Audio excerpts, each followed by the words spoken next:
ہمارا آج کا مضمون ہے کفارہ۔ کفارہ کے تعلق سے ہم سیکھیں گے کہ کفارہ کیا ہے، اس کی ضرورت کیا تھی، اس کفارے کے وسیلے سے ہمیں کیا حاصل ہوا، یہ کفارہ کیوں ضروری تھا۔ یہ چند موضوعات ہمارے سامنے ہیں، لیکن ہم اسی مضمون میں رہ کے کفارہ کے تعلق سے سیکھیں گے۔ کفارے کا لفظی مطلب ہے ڈھانپ دینا، چھپا دینا، اوپر کور چڑھا دینا۔ اب ہوتا کیا ہے، یہ جو کفارہ ہے یہ کہاں سے حاصل ہوتا ہے؟ یہ قربانی سے نکلتا ہے۔ قربانی دی جاتی ہے۔ قربانی جو لفظ ہے وہ قرب سے ہے۔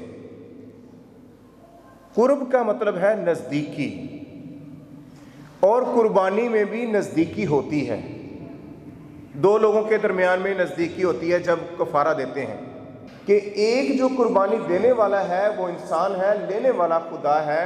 قربانی کے وسیلے سے خدا اور انسان ایک دوسرے کے نزدیک ہو جاتے ہیں۔ جو یہ نزدیکی کا کام ہوتا ہے یہ اصل میں کفارہ ہے۔ کفارہ کیوں دیا جاتا ہے؟ کیونکہ کوئی غلطی ہوئی ہے، کوئی خرابی ہوئی ہے، کوئی گناہ ہوا ہے، کسی کا ازالہ کرنا ہے کہ اس کے غصے کو، اس کے غضب کو کسی طریقے سے ٹھنڈا کیا جائے۔ تو خدا کا غضب میرے اور آپ کے اوپر تھا، تو ضرورت اس چیز کی تھی کہ جو غصے میں ہے، وہ ہم سے سخت ناراض ہے، وہ رنجیدہ ہے، اس کا غصہ کم کیا جائے، اس کو کچھ دیا جائے، کچھ ادا کیا جائے۔ اس سبب سے، انسان کے گناہ کے سبب سے خدا ناراض تھا، یہ کام باغ عدن میں ہوا، اور خدا غضبناک تھا۔ اس سبب سے خدا کی اور انسان کی دوری تھی۔ اب خدا نے ہی طریقہ بتایا، کیونکہ خدا انسان کو پیار کرتا ہے۔ وہ چاہتا نہیں تھا کہ جس کو میں نے اتنی محبت سے خلق کیا ہے وہ مجھ سے دور رہے۔ اس نے خود ہی ایک طریقہ بتایا کہ تم قربانی دیا کرو۔ کسی کا غصہ اور غضب ٹھنڈا کرنے کے لیے اس کے پاس کچھ لے کے جانا پڑتا ہے، کچھ اس کو دینا پڑتا ہے، اپنا آپ اس کے سامنے مارنا پڑتا ہے، تاکہ اس کا اور میرا تعلق بحال ہو جائے اور اس کا غصہ ٹھنڈا ہو جائے۔ غصہ کیوں تھا؟ کیونکہ ہمارے ماں باپ نے گناہ کیا تھا، اور گناہ بھی چھوٹا نہیں کیا تھا، ایسا گناہ کیا کہ خدا نے اپنا چہرہ روح پوش کر لیا، اپنا چہرہ چھپا لیا، اور بیچ میں دیوار کھڑی ہو گئی، بہت بڑی دیوار درمیان میں کھڑی ہو گئی۔ خدا نے کہا بس، خدا اس طرف ہے، انسان اس طرف ہے۔ اب خدا نے ہی ایک سالانہ نظام مقرر کر دیا کہ تم میرے لیے خون کی قربانی لے کر آیا کرو۔ اور اسی طریقے سے سردار کاہن جو تھا وہ سال میں ایک بار خدا کی حضوری میں خون لے کے تو ہیکل کے پردے کے اندر جایا کرتا تھا، دیوار کی اگلی طرف جایا کرتا تھا، اور ساری قوم باہر دعا کرتی تھی۔ اب قوم کیا دے رہی ہے؟ خدا کو خون کا کفارہ دے رہی ہے، خون پیش کر رہی ہے، بچڑوں بکروں کا خون پیش کر رہی ہے۔ اور یہ خدا کا نظام تھا، کیونکہ بائبل مقدس کہتی ہے کہ بغیر خون بہائے، جملہ مکمل کریں، بغیر خون بہائے، بغیر خون بہائے معافی نہیں ہے۔ یہ خدا کا نظام تھا کہ جب تک خون نہ بہایا جائے معافی نہیں ہے۔ لیکن معافی وہ نہیں ہم سمجھیں کہ ہم نے جو کیا ہے وہ بالکل معاف ہو گیا ہے، خدا کو بھول ہی گیا ہے، ایسا نہیں ہے۔ وہ معافی کفارہ ہوتا تھے، اور کفارے کا مطلب یہی ہے ڈھانپ لینا، لیکن گناہ نیچے رہتا تھا۔ اب آپ خود سوچیں، وہ تو خدا ہے، وہ سب کچھ جانتا ہے، وہ ہمارے ماضی، حال اور مستقبل سے واقف ہے۔ اگر کسی نے ہمارا گناہ کیا ہو، فرض کریں سادہ سی مثال لیتے، چوری کی ہو، وہ چوری کے ہمیں پیسے دے دیتا ہے، وہ ہمیں چوری کے پیسے واپس کر دیتا ہے، لیکن کیا اس کے اوپر سے لیبل ختم ہو جائے گا؟ اس کے اوپر سے لیبل ختم ہو جائے گا؟ اس کے اوپر تاحیات لیبل رہے گا کہ یہ شخص کیا ہے، وہ اپنے داغ کو دھو نہیں سکتا، وہ داغ کو دھوئے گا لیکن دبا اور نشان ایسے رہے گا۔ اس شیٹ کے اوپر اگر سالن لگ جائے، کوئی آئل والی چیز، کوئی شوربے والی چیز لگ جائے اور اس کو دو کے مال کے آپ کپڑے کا ستیہ ناش کر دیں، لیکن داغ جو ہے وہ بیچ میں رہے گا۔ اسی طریقے سے گناہ کا دبا جو ہے وہ انسان کی زندگی سے ختم نہیں ہوتا ہے۔ ہوتا کیا ہے؟ خون پیش کیا جاتا ہے اور وہ چیز جو ہے اس کے نیچے رہتی ہے، اس کے اوپر کفارہ۔ میں نہیں کہہ رہا، بائبل کہہ رہی ہے، دنیا کی کتابیں کہہ رہی ہیں کہ کفارے کا مطلب ہے ڈھانپ دینا، لیکن گندگی نیچے ہے، گناہ کی گندگی ناپاکی اس کے نیچے ہے۔ تو کفارے کا مطلب ہے صرف ڈھانپ دینا۔ گناہ اندر ہے، خدا جب ہم پر نظر کرتا ہے تو پھر وہ جو کفارہ دیا ہوتا ہے، خدا کا نظام ہے کہ خون جو ہے اس کی ایک جیسے تہ اس کے اوپر چڑھ جاتی ہے، اور خدا جب نظر کرتا ہے تو کہتا ہاں یہ وہی ہے جو میں نے طریقہ بتایا۔ اگر انسان اپنے طریقوں سے کرے تو یہ ہو نہیں سکتا۔